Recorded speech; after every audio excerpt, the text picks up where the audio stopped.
Hello guys, ഇന്നത്തെ വീഡിയോയിൽ എൻ്റെയും വീണയുടെയും സ്റ്റോറിയാണ് കേട്ടോ.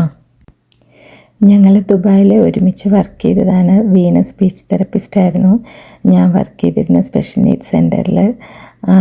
അപ്പോൾ 2019 ആയപ്പോൾ വീണ കാനഡയിലോട്ട് PR കിട്ടിയിട്ട് വീണയും ആദ്യം കൂട്ടിയിട്ട് വന്നു. അപ്പോൾ തൊട്ട് കൂടെ വർക്ക് ചെയ്തത് 2 വർഷമാണ്. പക്ഷേ 2 വർഷം കൊണ്ട് നല്ലൊരു സ്നേഹബന്ധം ഞങ്ങൾ തമ്മിലുണ്ടായിരുന്നു. അപ്പോൾ വീണ അവിടെ നിന്ന് വരുന്ന സമയത്ത് പലരും ചോദിക്കാറുണ്ട് എന്നോട്, വൈ കാനഡ എന്ന്. കാനഡയിലേക്ക് വരാനായിട്ടുള്ള കാര്യം എന്തായിരുന്നു എന്ന് വെച്ച് കഴിഞ്ഞാൽ, അപ്പുവാണ് അതിൻ്റെ മെയിൻ റീസൺ. അപ്പുവിനായിരുന്നു കാനഡയിലോട്ട് വരാനുള്ള ഭയങ്കരമായ ആഗ്രഹം. അപ്പോൾ വീണയുടെ PR ഒക്കെ റെഡിയായി വീണ വരുന്ന സമയത്ത് അന്ന് അപ്പു 9th ആയിട്ടുള്ളൂ. അപ്പോൾ അവൻ്റെ കയ്യിലായിട്ട് അവൻ ഇവിടെ വന്ന് പൈലറ്റ് ആവണം, അതൊക്കെയായിരുന്നു അവൻ്റെ ആംബിഷൻ.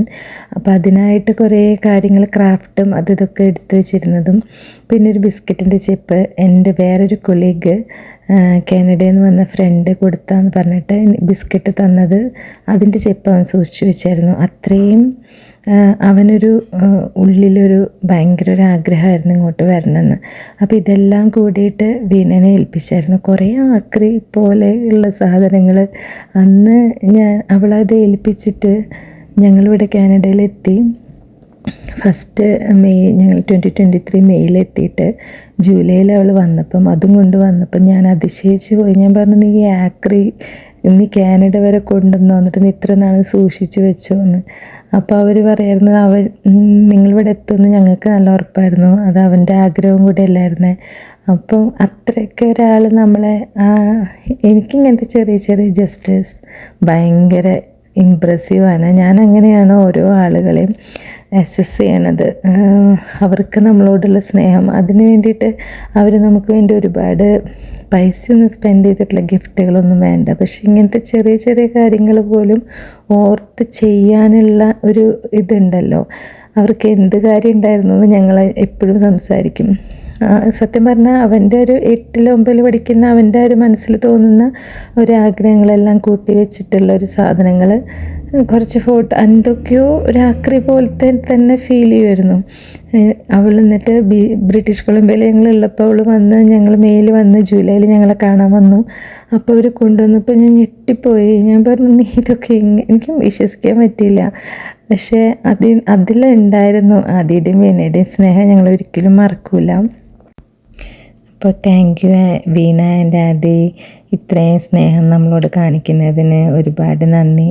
പിന്നെ അവരൊരു കേക്കൊക്കെ ആയിട്ട് വന്നിട്ടുണ്ടായിരുന്നു ഈ വീക്കെൻഡ് ബർത്ത്ഡേ ആയതുകൊണ്ട്. അപ്പം ഞങ്ങൾ കേക്കൊക്കെ മുറിച്ച് ഞങ്ങൾ ഒന്ന് വെറുതെ പുറത്ത് പോയി ഒരു ഡൗൺ ടൗണിലുള്ളൊരു മോളിൽ പോയി. കോറ് പറഞ്ഞ ഒരു മോളിൽ അവിടെ ഒരു ഇൻഡോർ ഗാർഡൻ ഉണ്ട്. അപ്പോൾ അവിടെ വെറുതെ ചുറ്റിക്കറങ്ങി നടന്നിട്ട് പിന്നെ ഫുഡൊക്കെ കഴിച്ച് പിരിയാം എന്നുള്ള രീതിയിലാണ് പോയത്. പക്ഷേ ഞങ്ങൾ ഈ ഇൻഡോർ ഗാർഡനിൽ ഡിസംബറിൽ ഒരു വട്ടം വന്നിട്ടുണ്ടായിരുന്നു.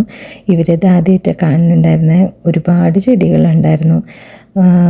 പെട്ടെന്ന് നമ്മൾ പുറത്തുനിന്ന് ഇങ്ങനെ അകത്ത് കയറുമ്പോൾ ഇങ്ങനെ ഒരു ഗ്രീനറി നമുക്ക് ഫീൽ ചെയ്യുമ്പോൾ നമ്മൾ പറയുമായിരുന്നു, സിംഗപ്പൂർ എയർപോർട്ടിലൊക്കെ ഇങ്ങനെ ചെയ്തിട്ടുണ്ട്, അതുപോലെ നമ്മൾ കണ്ടിട്ടില്ല, വീഡിയോസിൽ കണ്ടിട്ടുള്ളൂ. അപ്പോൾ ഞാൻ വീണത് പറയുമായിരുന്നു. അപ്പോൾ അതുപോലത്തെ ഒരു ഫീലായിരുന്നു. ഭയങ്കര ഭയങ്കര ഭംഗിയായിരുന്നു, ഭയങ്കര പച്ചപ്പായിരുന്നു. അപ്പോൾ അവരൊരു ഗ്രീൻ ഹൗസ് പോലെ അങ്ങനെ ഉണ്ടാക്കിയേക്കുന്നത് എന്നുള്ളൊരു കൺസെപ്റ്റ് പോലെ ഫീൽ ചെയ്തു. എന്താ വെച്ചാൽ സൺലൈറ്റ് ഉള്ളിലോട്ട് വരുമല്ലോ മുകളിൽ ഗ്ലാസ് ആകുമ്പോൾ. പക്ഷേ ഭയങ്കര ഒരു പീസ്ഫുള്ളായിട്ടുള്ളൊരു പ്ലേസായിരുന്നു. നമുക്ക് ഭയങ്കര ഒരു പോസിറ്റീവ് ഫീലിംഗ് വരും. പിന്നെ വീണയുടെ കൂടെ വീണയുടെ ബ്രദറും വന്നായിരുന്നു, കണ്ണനും അപ്പുവും ഉണ്ടായിരുന്നു, വൈഫ്. അങ്ങനെ ഞങ്ങളെല്ലാവരും കൂടിയിട്ട് ഒരു ദിവസം അവർക്ക് നിൽക്കാൻ പറ്റുള്ളൂ. പക്ഷേ നല്ലൊരു എന്താ പറയുക, നല്ലൊരു മെമ്മറി ആയിരുന്നു. ഇനിയിപ്പം വെക്കേഷനൊക്കെ സ്കൂള് ഇവിടെ സമ്മർ ബ്രേക്ക് ജൂലൈ ഓഗസ്റ്റ് തന്നെയാണ് ദുബായ് പോലെ. അപ്പോൾ ആ സമയത്ത് അവർ വീണ സ്കൂളിൽ അപ്പോൾ സ്പീച്ച് തെറപ്പിസ്റ്റായിട്ട് വർക്ക് ചെയ്യണേ. അപ്പോൾ വെക്കേഷന് വരാമെന്ന് പറഞ്ഞിട്ടുണ്ട്. അപ്പോൾ നമുക്ക് ഇപ്പം ഞങ്ങളും അവരും തമ്മിലൊരു 5.5 hours ഡ്രൈവ് ഉണ്ട്. നമ്മൾ ആൽബർട്ടയിൽ വന്നതിന് ശേഷം ഇതുവരെ പോയിട്ടില്ല, പോകണം. പിന്നെ മക്കൾ തമ്മിൽ ഭയങ്കര സിങ്കായി. അവർക്ക് അല്ലെങ്കിലും അറിയാം, പക്ഷേ ചെറിയ ആളിപ്പോൾ കുറച്ചും കൂടി വലുതായി, നടക്കാനൊക്കെ തുടങ്ങി. അപ്പം നല്ല ഒരു ഹാപ്പി വീക്കെൻഡായിരുന്നു കഴിഞ്ഞ വീക്കെൻഡ്.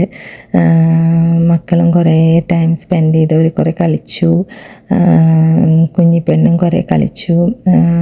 ആദ്യം ഒരു സ്റ്റാർട്ടിങ് പ്രശ്നം ഉണ്ടായിരുന്നു, പക്ഷെ നല്ലൊരു മെമ്മറബിൾ ഡേ ആയിരുന്നു. Thank you for watching.